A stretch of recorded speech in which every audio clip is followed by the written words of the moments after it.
Hi, I'm Pastor Paul Hansen, and I'm excited to talk to you a little bit today about stewardship in congregations, some things that I've learned by experience. So my experience is two different congregations, one small and one large, and then I shifted into development work, fundraising.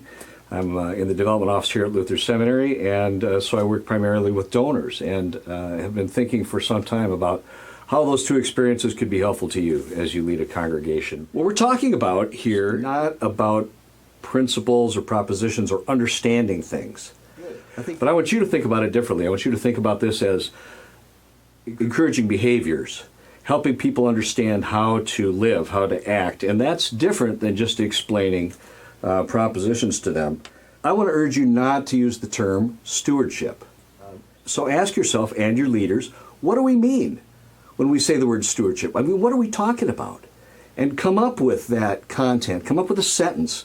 When we say the word stewardship, what we really mean is our response to God's grace or how we use the resources that God has given us. You figure out what that means and then use that instead of the word stewardship. It's a great discipline. Number two, I'm also not a big fan of time, talent, and trade. When I do hear it, I think someone's uncomfortable with asking. And so they're dressing it up or they're watering it down. What we're talking about here is money, right? Let's just talk about money. And if you're uncomfortable with that, I want to invite you to explore, do your inner work, figure out what's going on with your own discomfort rather than sort of projecting that out into a program for the congregation.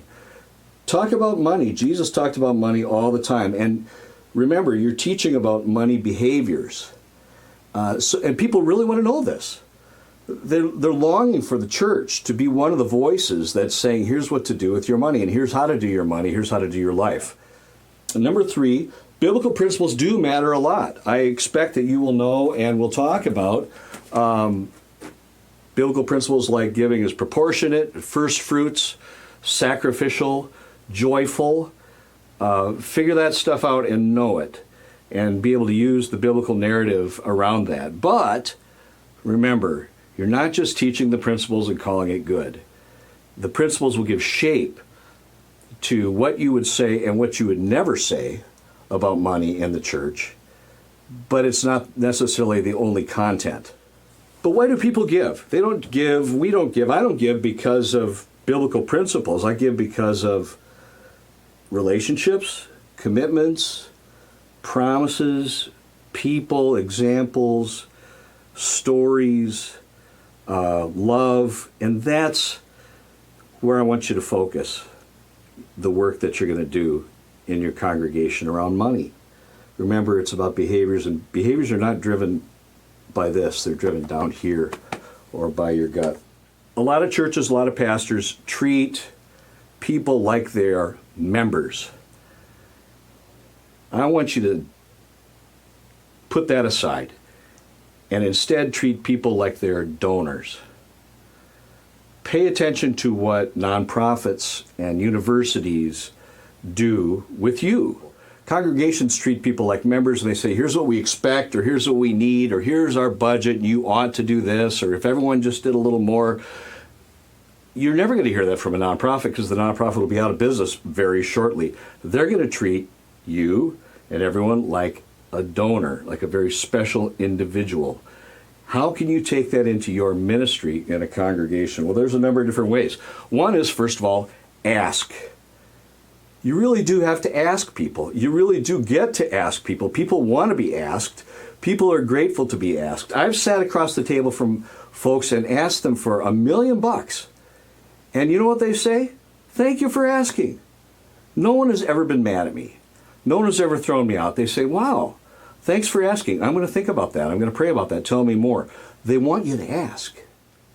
And the other thing is, don't ask everyone the same way. One size does not fit all. It's not a democracy, right? You make a mistake when you treat everyone the same. You don't talk to adults the same way about money as you talk to children. Well, why do you talk to all adults the same way? All adults are not the same. You should have a different way of talking to, for example, your top 10 givers or your top 20 or whatever the breakout is. You're going to know. Talk to them a different way, maybe even a different time and place. You might have a different strategy for those folks who are very mature and significant high-impact givers in your congregation. You need to have a different strategy for people who are older than 70 and a half. Why is that? Because they're giving out of their IRA. Your folks have a lot of money in IRAs, and if you can help them, show them how to give to the church that way, they're going to be grateful, and the church will have more resources for ministry. You need to have a different strategy for people who are younger than 40. Be thoughtful and strategic, and there's nothing manipulative about that. That's just taking every individual very seriously. Treat them like they're donors, not like they're members. Don't talk to them like they're a congregation. Talk to each person. They're unique and different, and they need to hear things in a special way, different way. If you're treating people like donors, you're going to report to them what you do with their money, and you're not just going to do that, in next year's budget. Every quarterly giving statement that you send out is a great opportunity to put a narrative in there from the pastor. Here's what we did. Here's the impact that your giving made in the ministry of this congregation this month. Tell them a story. Put some pictures in there about kids going to camp, or quilters, or confirmation, or elders, just whatever it is. You owe them a really good report. And of course, the more you do that, obviously, the more happy they're going to be about giving next time. Thank them personally and appropriately. When someone makes a big gift to Luther Seminary, they get a phone call from me, and they get a note from me, and if it's a really big gift, they get a note from the president. If I come to your church and I see a table covered with boxes of offering envelopes, you are in trouble. Don't do that.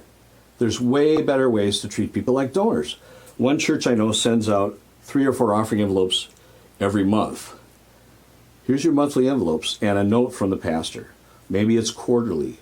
Maybe you hand deliver those boxes of envelopes, but don't set them out there for 3 months. That's just like shame. Number 5, congregational leaders need to give, and they need to give first. Before everyone else is asked, they should lead the way in giving. They go first. People should know this. When there's a campaign that a nonprofit is doing, what's the first thing that happens? The board each makes their commitment, and then when the fundraiser goes out to other people, they say, our board is 100% on board. Why doesn't a congregation do that?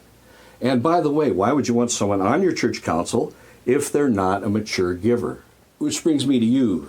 If you're going to be a pastor or a professional leader in the congregation, you have to give. And you have to give as if everyone in the congregation knows what you're giving. Number 7, what about this knowing? Who gets to know?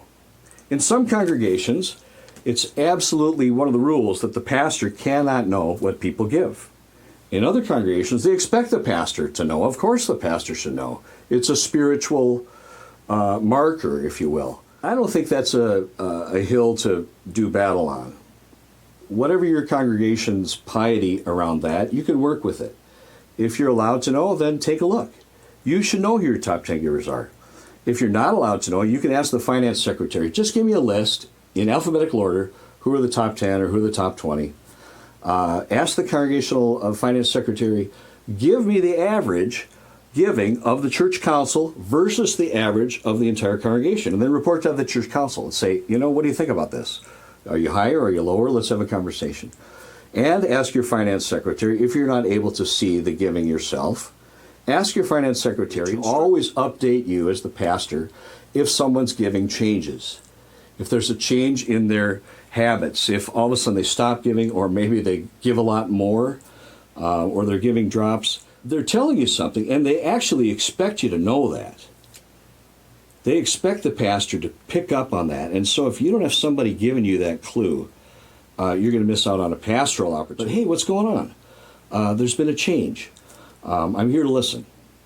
You have to know that stuff. Number 8, your congregation's financial practices must be impeccable, top to bottom. And frankly, you're the one that's going to have to insist on that.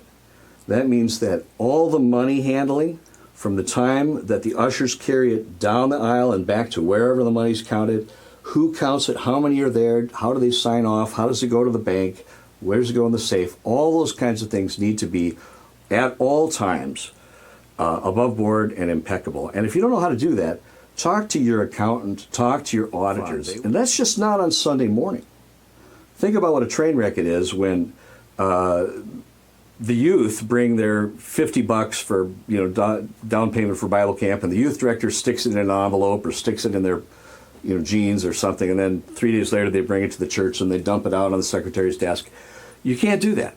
The Welka can't do that. The rummage sale can't do that. You have to be impeccable about financial matters all the time because it's a trust issue. This is a trust organization. We're not going to worry about that. No, because it's a trust organization, you do worry about that. It's better to put the energy into being impeccable and do it in your own practice too. Your mileage, your housing, parsonage, gas reimbursements, whatever you're doing, be impeccable about it. Be on time. Strive to be perfect about it because it matters. The funds that you're talking about are resources that people have given sacrificially. You owe it to them to be impeccable, and they're the resources that God has given you. Number 9, the congregation as a congregation must tithe. In other words, your congregational budget needs to practice proportionate first fruits giving, or you have no integrity asking families to do the same thing. That means you decide how much you're going to give to the synod, which should be proportionate, not leftovers, and you send it every month. Maybe you do a proportion of actual. Maybe you just say we're going to send in X amount a month and figure it out at the end of the year. But send it in every month, and it needs to be aspirational, right? Not some leftovers. And the congregation needs to know that you're doing that. Number 10, language matters. As the leader, as the pastor, you have a great opportunity. And I'm just going to give you one tip that I hope you'll all think about as you lead worship. So many places I go, they say, after the peace or whatever's going on at that point in the service, they say, now we're going to collect our offering. That's really pretty bad language, right? We're going to collect our offering. What if you said this? Now we worship God with our tithes and offerings. You figure it out, but use every word, every opportunity, not as some sort of a throwaway, time to sit down and get your wallet out. Now we're worshiping God in yet another way with our gifts, with our tithes, with our responses. Hey, thanks for listening. I hope some of this has been helpful.